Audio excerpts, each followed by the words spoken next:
Hi, I'm Chris from Airwindows, and hey, you can do this.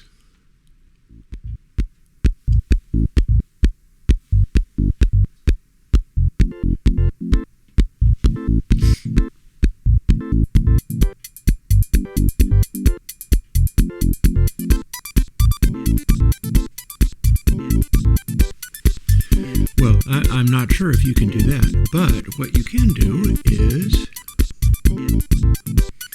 this.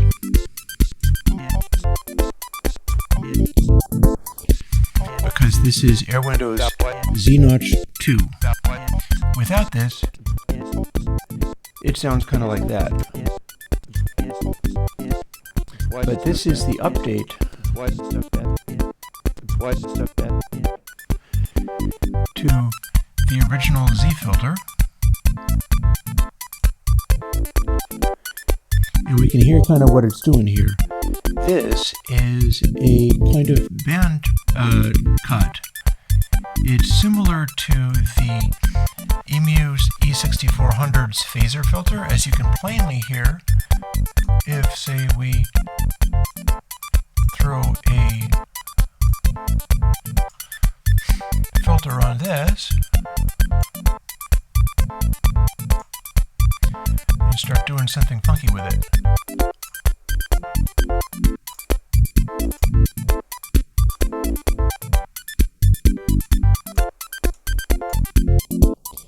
If it's not an obvious enough effect, you can increase the pulse, and that'll give you a more extreme effect there. And of course, since it's an Airwindows Z series filter, you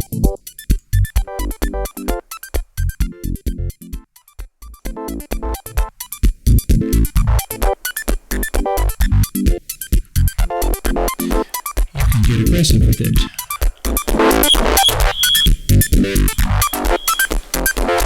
That's actually back through my headphones.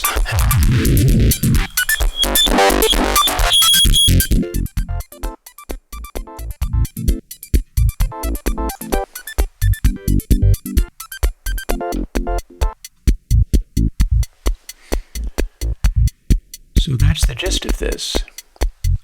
We've got the update to the final Airwindows Z filter.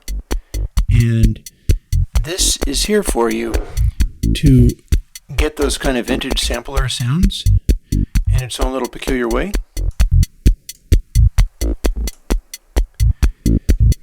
As you can see, we can do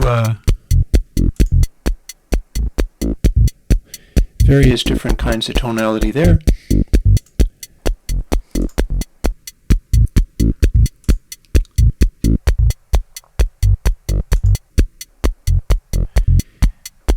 And we'll just speed that sucker up. Or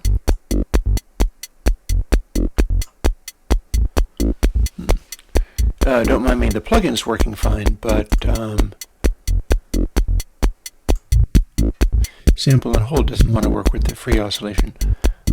That's a bespoke thing. That's not the plugin thing.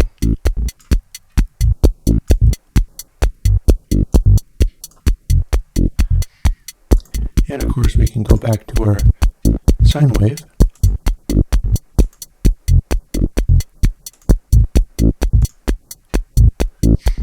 For a more obvious phaser kind of effect. Or slow it down a little bit like this. And we can bring the output back up again so that we can hear what we're talking about. And the way the poles work is the things that sound kind of like the EMU are the 0 setting and I think one of the more extreme settings. This is also kind of phase shifter like. And it will handle this kind of LFOs and things going into it because it has that coefficient smoothing that exists on the real hardware. If you need to do this effect and not modulate it, you should use ZNotch, the original one, because the original one has easier processing. And of course, we can have a very extreme effect by doing this. And let's see about just making that be very much in the pole frequency range there. And then we can have the 0.5 for a broader based effect. And lastly, you can dial it back until it's just dry.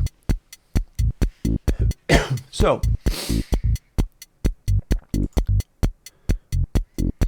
if we disable this LFO and remove it, we can do some things like, say we wanted to take this kick drum and we wanted to notch out a part of it. We'll turn it up even louder.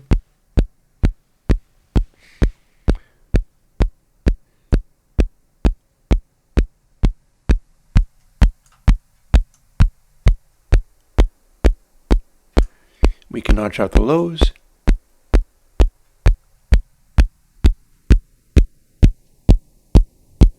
Or the highs. And doing this with the Airwindows ZNotch or ZNotch2, because ZNotch will give you the sound too. There might be slight differences because I think I got the tone of this more nailed this time around. But this is what you do with ZNotch or ZNotch2. Is your phase shifter style effect.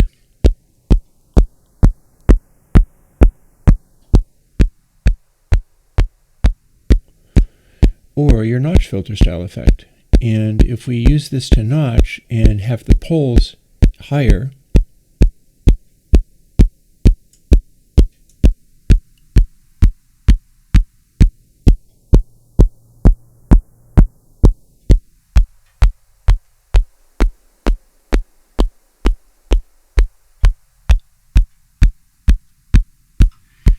you can hear we're getting some interesting and useful kick drum tones out of what started as this, which is a slightly complicated patch, but it's just a Eurorec module. It's just a sound coming in. We're just able to hype it out rather interestingly this way. And that's what you can do with the notch filter.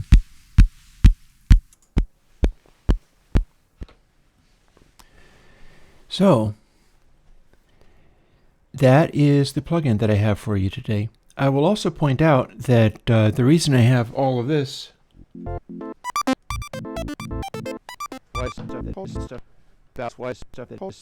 including stuff like that, is that I've been live streaming music, and I'm looking to do that on a more regular basis because I'm getting comfortable in the studio. My purpose of doing the live streaming is trying to get a presence on Twitch because it feels like a better zone for hanging out with people on a regular basis. And so the Monday live streams, which have been coding streams on YouTube, it's turning into basically just jamming out in synthesizers and making strange music. And it is, for the time being, dual streamed to YouTube and Twitch. But the idea is that I may end up being able to switch over to Twitch, which is perhaps more appropriate for hanging out. And I have a handy not going to the recording mic, so when I'm doing this streaming, I'm capturing whatever music is being made, but also I am able to talk back to Twitch, so I can answer your questions without getting in the way of music making or whatever, and I enjoy doing that. So anybody who would like to see me sort of build up the Twitch thing to where I start showing up in their recommended lists, because if you don't have enough people watching, you won't even be seen when you browse for music or whatever. And my goal is to get to the point where I show up, and then other people can stumble across the stream and enjoy it or not as they see fit. That's a whole other story. I've got that rolling already. But as far as the plugin is concerned, ZNotch is for you. It's supported by my Patreon. The Patreon has some new goals for 2022, which are based on numbers of people. And They are kind of crazy, wild, unattainable goals, in that if I hit these numbers of people, I start doing new console versions for kinds of console that nobody can basically have. And I'll do whatever I have to do to make that happen. That is a plan, and that's where I'm taking that. For the time being, however, thanks for your attention. I hope you like ZNotch, and I hope you appreciate what I've demonstrated with it, because I think it's going to be useful for a lot of people. That is off the back of me being able to afford an EMU E6400 that I measured and tested and so on. And so what you're hearing is my best approximation of what that hardware unit sounded like. And I will do that again to the extent that I can get the gear together and study it. And I will talk to you later. Bye-bye.